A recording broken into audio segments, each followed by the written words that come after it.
کہ اس وقت ہمارے ساتھ حسن نعت میں عاشق مدینہ محترم محمد علی مہر صاحب آپ تشریف فرما ہوئے ہیں، اور آپ کے ساتھ ساتھ خطیب اہل سنت خطیب ذیشان حضرت علامہ مولانا قاری محمد عامر شہزاد قادری نوشاہی صاحب آپ تشریف فرما ہوئے، آپ کو خوش آمدید کا نذرانہ پیش کرتا ہوں۔ سیدہ فاطمہ الزہرا سلام اللہ علیہا آپ کی شان میں شاعر نے لکھنے کی کوشش کی اور ان لوگوں کو مخاطب کیا جو یا تو اہل بیت کے گھرانے کی شان اتنی بڑھا کے بیان کرتے ہیں کہ یوں لگ رہا ہوتا ہے کہ جیسے وہ مولا علی مشکل کشا کو خدا کہہ رہے ہیں، یا تو ایک گروہ ایسا ہے وہ شان اتنی کم کر کے بیان کرتا ہے کہ اندازہ ہی نہیں ہوتا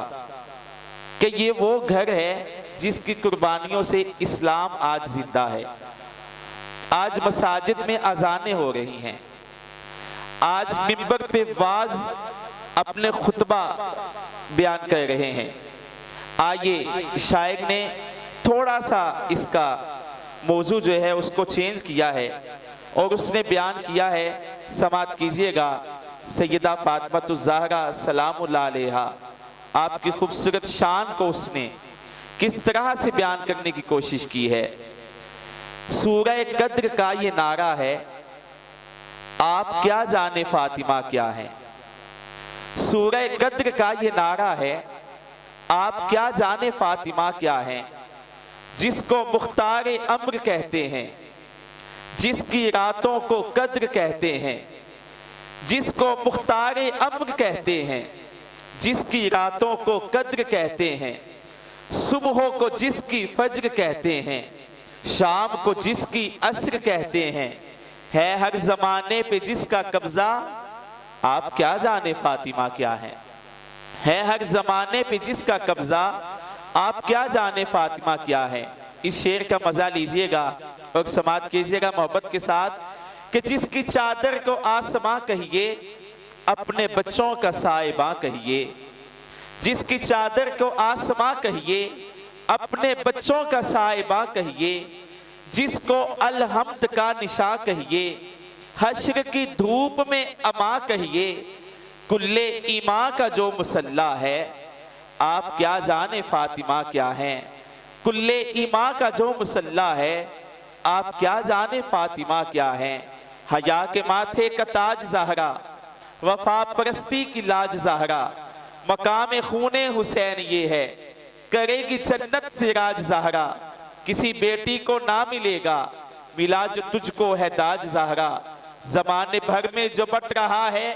وہ تیرے گھر کا اناج زہرا، جو تیرے شوہر سے بغض رکھے مریض ہے لا علاج زہرا، جو تیرے قدموں کی مٹی ہوگی ہم سب کے سروں کا ہے تاج زہرا، جو تیرے قدموں کی مٹی ہوگی ہم سب کے سروں کا ہے تاج زہرا، جس کو کل ایمان کا جو مسلح ہے، کل ایمان کا جو مسلح ہے، آپ کیا جانے فاطمہ کیا ہیں، آپ کیا جانے فاطمہ کیا ہیں۔ آئیے اپنے ایوان سے دعوت دے رہا ہوں خطیب ذیشان خطیب اہل سنت، یقیناً بلا شبہ عالم با عمل، کسی بھی تعارف کے محتاج نہیں۔ اگر دیکھا جائے تو سیدی اعلیٰ حضرت امام احمد رضا خان فاضل بریلوی رحمت اللہ علیہ، آپ کے در دولت سے آپ کی نسبت آپ وابستہ ہیں، اور دوسری کی جانب دیکھا جائے تو ان کا گھرانہ اور سلسلہ حضرت حاجی نوشہ گنج بخش رحمت اللہ علیہ، آپ کے در دولت سے آپ کو فیض مل رہا ہے۔ دعوت دے رہا ہوں حضرت علامہ مولانا قاری محمد عامر شہزاد قادری رضوی نوشاہی صاحب، اپنے عالمانہ، فاضلانہ، محققانہ، ادیبانہ انداز خطابت سے ہم سب احباب کے قلوب و اذہان کو منور فرماتے ہیں۔ الحمدللہ الحمدللہ منشی الخلق من آدمی ثم الصلاة علی المختار فی القدم محمد سید القونین والثقلین والفریقین من عربی ومن عجمی اما بعد فاعوذ باللہ من الشیطان الرجیم بسم اللہ الرحمن الرحیم قال اللہ تبارک و تعالی فی القرآن المجید والفرقان الحمید النبی اولا بالمؤمنین من انفسہم صدق اللہ مولانا العظیم وبلغنا رسولہ النبی الکریم الامین ان اللہ وملائکتہ یصلون علی النبی یا ایہا الذین آمنوا صلوا علیہ وسلموا تسلیما الصلاۃ والسلام علیک یا سیدی یا رسول اللہ الصلاۃ والسلام علیک یا سیدی یا حبیب اللہ وعلی آلک وصحابک یا سیدی یا رحمت للعالمین۔ اللہ رب العزت جل مجدہ الکریم کی حمد، امام الانبیاء فخر موجودات باعث تخلیق کائنات احمد مجتبیٰ سیدنا حضرت محمد مصطفیٰ صلی اللہ تعالی علیہ وسلم کی عظیم بارگاہ میں درود و سلام کے نذرانہ عقیدت پیش کرنے کے بعد نہایت ہی واجب الاحترام سامعین ذی وقار السلام علیکم ورحمۃ اللہ وبرکاتہ۔ یقیناً ہر بندہ مومن کو، ہر کلمہ گو کو اپنے محبوب کریم امام الانبیاء صلی اللہ علیہ وسلم سے محبت ہے، اور اسی محبت کے سہارے وہ اپنی زندگی کو بسر کرتا ہے، اور اس کی یہ خواہش ہے کہ جس طرح اس محبت کو لے کر میں زندگی کے سانسیں لے رہا ہوں، اسی طرح جب یہ سانسیں ٹوٹے تو آقا دو جہاں صلی اللہ علیہ وسلم کی محبت میں ہی میری موت آئے، اور یقیناً ہمارا یہ ایمان ہے۔ اور قرآن مجید فرقان حمید کے اندر اللہ رب العزت جل مجدہ الکریم نے ہم سے یہ تقاضا کیا ہے کہ محبت اگر تم رسول کریم صلی اللہ علیہ وسلم سے کرتے ہو تو پھر تم مومن ہو، اگر تمہاری محبت میرے محبوب کریم صلی اللہ علیہ وسلم سے نہیں ہے تو فرمایا پھر تم جو کچھ بھی کرو ہم تمہارے کسی اعمال کو بھی قبول نہیں فرمائیں گے۔ سورۃ توبہ شریف کے اندر اللہ خالق کائنات جل مجدہ الکریم نے وضاحت کے ساتھ ارشاد فرمایا کہ جب تک میرے رسول کریم صلی اللہ علیہ وسلم کی ذات اور میری ذات تمہارے آباء و اجداد سے، تمہارے مال و دولت سے، تمہارے عزیز و اقربا سے، تمہارے مال سے، تمہارے بچوں سے، تمہارے والدین سے، یہاں تک کہ جو تم تجارت کرتے ہو تجارت سے، ہر چیز سے بڑھ کر جب تک میرے محبوب کی محبت تمہیں حاصل نہیں ہوتی، جب تک میری محبت تمہیں حاصل نہیں ہوتی تو فرمائے اس وقت تک تم کبھی بھی مومن نہیں ہو سکتے۔ یہ قرآن کا اٹل فیصلہ ہے، اور اسی کو جب ہم آگے لے کر جاتے ہیں کہ ایک اللہ کی محبت ہے، ایک اس کے رسول کی محبت ہے، تو رب العالمین جل مجدہ الکریم نے اپنی محبت کو حاصل کرنے والوں کو پیغام دے دیا۔ کچھ لوگوں نے کہا کہ ہم اللہ سے ڈائریکٹ جو ہے اس سے محبت کرتے ہیں، ہم دیکھتے ہیں، ہم اللہ کو اپنا رب تسلیم کرتے ہیں، ہم اپنے رب العالمین جل مجدہ الکریم کو ڈائریکٹ دیکھتے ہیں، ڈائریکٹ محبت کرتے ہیں۔ تو جب وہ ڈائریکٹ محبت کرنے کے لیے اللہ رب العزت جل مجدہ الکریم کی بارگاہ میں جھکنے کے لیے جھکے، رب العالمین جل مجدہ الکریم نے فرمایا قل ان کنتم تحبون اللہ فاتبعونی یحببکم اللہ۔ میرے محبوب جس طرح آپ نے میری وحدانیت کی جو ہے وہ آپ نے وحدانیت کو بیان کیا ہے، اس طرح آپ ان کو اسی طرح ارشاد فرما دو کہ وحدہ لا شریک تمہیں نہیں ملے گا، اللہ کی محبت تمہیں حاصل نہیں ہوگی، خدا کی تمہیں پہچان نہیں ملے گی۔ ارض و سماوات کے مالک کیا کہوں پھر ان کو؟ فرمایا محبوب کل آپ فرما دو ان کنتم تحبون اللہ، اگر تم اللہ سے محبت کا دعویٰ کرتے ہو، تمہارا دعویٰ یہ ہے کہ ہم اللہ سے محبت کرتے ہیں۔ یقیناً آج بھی دیکھیں کہ جو توحید کا علم اٹھا کر کہتے ہیں ہم توحید والے ہیں، ہم توحید کا پیغام دیتے ہیں، تو ان کا یہی دعویٰ ہے کہ ہم اللہ کے رب العزت جل مجدہ الکریم کی محبت میں ہیں۔ یہاں تک کہ جو جہاں بھی جو تبلیغ کے لیے جاتے ہیں وہ کہتے ہیں ہم اللہ کی محبت میں ہیں۔ رب العالمین جل مجدہ الکریم نے فرمایا محبوب ان سے کہہ دیجئے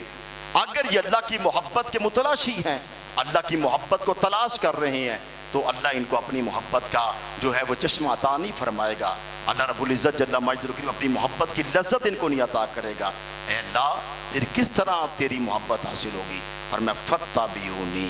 جب یہ تیری اتباع کریں گے، جب تیری ذات سے محبت کریں گے. محبوب جب تیری ذات سے محبت کریں گے تو پھر اللہ رب العزت جل مجدہ الکریم نے صرف یہ نہیں فرمایا یہاں پر محبوب آپ کی ذات سے محبت ہوگی، نہیں، فرمایا یحببکم اللہ ویغفر لکم ذنوبکم. میں رب العالمین ہو کر ان سے وعدہ یہ کرتا ہوں، یہ میری سے محبت ڈھونڈے گا تو میں کبھی ان کو اپنی محبت نہیں عطا کروں گا، لیکن جو ہی یہ تیری عظیم بارگاہ کے اندر جھک جائیں گے، تیری محبت کو اپنا لیں گے، میں رب ہو کر اعلان کرتا ہوں کہ یحببکم اللہ ویغفر لکم ذنوبکم. پہلے ان کو میں یہ انعام عطا کروں گا، یہ پہلے مجھے اپنا محبوب بنا رہے تھے، اب میں خود رب ہو کر ان کو اپنا محبوب بناؤں گا. ویغفر لکم ذنوبکم، پھر ان کی جتنے بھی خطائیں ہیں، جتنے بھی گناہ ہیں، ان کے ہر گناہ کی میں ان کو معافی عطا فرما دوں گا. تو پھر اس میں جب ہم احادیث مبارکہ کو اپنے سامنے رکھتے ہیں تو نبی اکرم امام الانبیاء صلی اللہ علیہ وسلم نے ارشاد فرمایا کہ اس وقت تک تم مومن نہیں ہو، لا یؤمن احدکم حتی اکون احب الیہ من والدہ وولدہ والناس اجمعین. بخاری شریف کے اندر یہ حدیث موجود ہے، صحیح مسلم شریف کے اندر یہ حدیث موجود ہے، مشکات المصابیح کے اندر یہ حدیث موجود ہے، ستہ کی بہت ساری کتب کے اندر یہ حدیث موجود ہے. میرے مدینہ کے تاجدار صلی اللہ علیہ وسلم نے فرمایا لا یؤمن احدکم حتی اکون احب الیہ من والدہ وولدہ والناس اجمعین. اس وقت تک کوئی مومن نہیں ہو سکتا جب تک اپنی اولاد سے بڑھ کر میری ذات سے محبت نہیں کرے گا، اپنے ماں باپ سے بڑھ کر میری ذات سے محبت نہیں کرے گا، اپنی دولت سے بڑھ کر میری ذات سے محبت نہیں کرے گا. یہاں تک فرمایا من انفسہم، جب تک اپنی جان سے بڑھ کر بھی مجھے پیار نہیں کرے گا فرمایا وہ مومن نہیں ہے. تو پھر آخر میں ایک دو چیز میں عرض کروں کہ آقا دو جہاں صلی اللہ علیہ وسلم جن سے محبت جذباتی سے محبت نہیں ہماری کہ ہم نے کلمہ پڑھا ہے تو ہم آقا صلی اللہ علیہ وسلم یہ جذباتی ایک محبت رکھتے ہیں، نہیں، اس میں عقلی اور اصولی محبت ہے. عقلی اور اصولی محبت ہے. جس طرح ایک انسان اپنے اصول پہ بناتا ہے، وہ یہاں تک کہ اپنے اصولوں کی خاطر اپنے خاندان سے جدائی اختیار کر لیتا ہے، اپنے اصول کی خاطر اپنے ضد و کربہ سے جو ہے وہ دور ہو جاتا ہے، اپنے اصول کی خاطر وہ تمام دنیا سے اپنی دشمنی مول لے لیتا ہے، مگر وہ اپنے اصول سے ہٹتا نہیں. وہ کہتا ہے جو میرا یہ اصول ہے، جو میرا یہ مسلک ہے، وہی میرا مسلک ہے، وہی میرا اصول ہے. اب اس کے آڑے جو کچھ بھی آئے گا میں کسی کو قبول نہیں کروں گا. اللہ نے فرمایا اگر تم میرے محبوب سے محبت اس سے بھی بڑھ کر کرو، اس کے اوپر تمہارے اپنے بنائے ہوئے اصول بھی ٹوٹ جائیں. صحابہ کرام نے اپنے تمام اصول چھوڑ دیے، انہوں نے اپنی جائیداد چھوڑ دی، انہوں نے اپنے تمام جو ان کے مسلک سے چھوڑ دیے. ان کے زبان پر صرف ایک ہی بات تھی، ہم اسی وقت کامیاب ہوں گے جب امام الانبیاء کا دامن تھام لیں گے. اللہ اکبر. تو یہاں پر جب ہم دیکھتے ہیں تو صحابہ کرام رضی اللہ عنہم، نبی پاک صلی اللہ علیہ وسلم کے صحابہ کی محبت ہمیں عطا ہوئی، نبی پاک صلی اللہ علیہ وسلم اہل بیت کی محبت مودت ہمیں حکم دیا گیا کہ مودت کرو. اس میں وجہ کیا ہے؟ اس میں وجہ یہ ہے کہ جتنا ان لوگوں سے تم مودت کرو گے، جتنی تم ان لوگوں سے محبت کرو گے، اتنا تمہیں قرب مصطفیٰ حاصل ہوگا، اتنا ہی تمہاری محبت اجاگر ہوگی.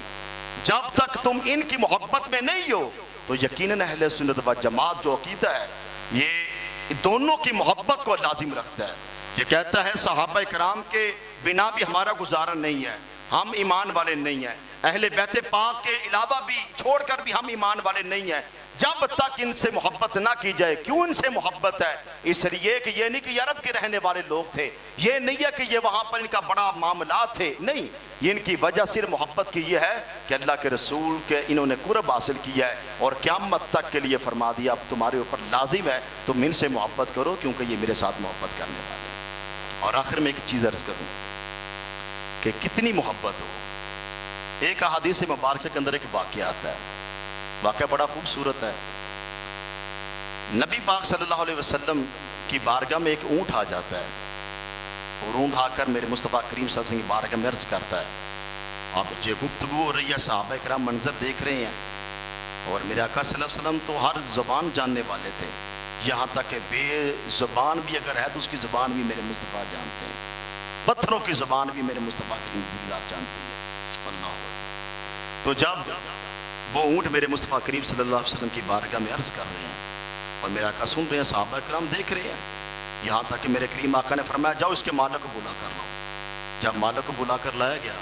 امام الانبیاء صلی اللہ علیہ وسلم نے فرمایا کہ تم اس سے محبت نہیں کرتے اب اونٹ سے؟ تم نے اس کے متعلق کیا کیا پلان بنایا ہوا ہے؟ وہ مالک حیران رہ گیا۔ صحابی رسول تھے وہ بھی، عرض کی فدا کو امی وابی یا رسول اللہ صلی اللہ علیہ وسلم، حضور میرے ماں باپ قربان جائیں، آپ مجھے بتائیے کون سی خطا مجھ سے ہو گئی ہے؟ میرا آقا نے فرمایا ابھی تمہارا اونٹ آیا کہ مجھے بتا رہا تھا کہ رات کو یہی میرا مالک اپنے دوستوں سے یہ کہہ رہا تھا میرا اونٹ جو ہے یہ اب بوڑھا ہو چکا ہے، اب اس کو میں ذبح کروا کے مدینے کے لوگوں کو اس کا گوشت بانٹ دیتا ہوں، کھانا کھلا دیتا ہوں۔ اللہ اکبر۔ فرمایا یہ تمہاری شکایت کر رہا ہے میری بارگاہ میں آ کر۔ امام الانبیاء صلی اللہ علیہ وسلم نے فرمایا تم اس کو کتنے میں بیچو گے؟ یہاں تک اس اونٹ کو خرید لیتے ہیں۔ میرے آقا صلی اللہ علیہ وسلم اونٹ سے مخاطب ہوتے ہیں، میرے آقا نے فرمایا اب تمہارا کام صرف یہی ہے، میں جب تمہیں کہوں ابو بکر کو بلا کر لاؤ تم ابو بکر کو بلا کر لانا، جب میں تمہیں کہوں عمر بن خطاب کو بلا کر لاؤ تم عمر بن خطاب کو بلا کر لانا، جب میں کہوں عثمان ذوالنورین کو بلا کر لاؤ تم حضرت عثمان ذوالنورین کو بلا کر لانا، جب میں کہوں پاک مولا علی مشکل کشا کو بلا کر لاؤ تو تم پاک علی کو بلا کر لانا۔ یہی بس تمہاری ڈیوٹی ہے۔ یہاں تک کہ میرے آقا صلی اللہ علیہ وسلم نے ان سے فرماتے کہ جاؤ تم بلا کر لاؤ، جس صحابی رسول کا نام لیتے روایت کے اندر آتا ہے وہ جا کر دروازے کے اوپر اپنا سر جو ہے وہ مارتا، دستک ہوتی، وہ صحابی جان لیتے میرے مصطفیٰ کریم صلی اللہ علیہ وسلم کا پیغام لے کر آیا۔ وہ مختصر یہ کہ جب وہ آقا دو جہاں صلی اللہ علیہ وسلم اس دار فانی سے دار بقا کی طرف ظاہر رخصت ہوتے ہیں، دار فانی ظاہری پردہ فرماتے ہیں، تو وہ جو اونٹ ہے وہ اپنی جان دے دیتا ہے۔ جب اس کو اپنا محبوب نظر نہیں آتا تو وہ اپنی جان دے دیتا ہے۔ یہی ہم سے اللہ کے رسول نے چاہا کہ میرے بغیر تم کچھ بھی نہ ہو، تمہارا جینا مرنا میری ذات کے لیے ہو، تو بے شک وہی بندہ مومن اللہ کی بارگاہ میں سرفراز ہے، کامیاب ہے، کہ جس کا تعلق قلبی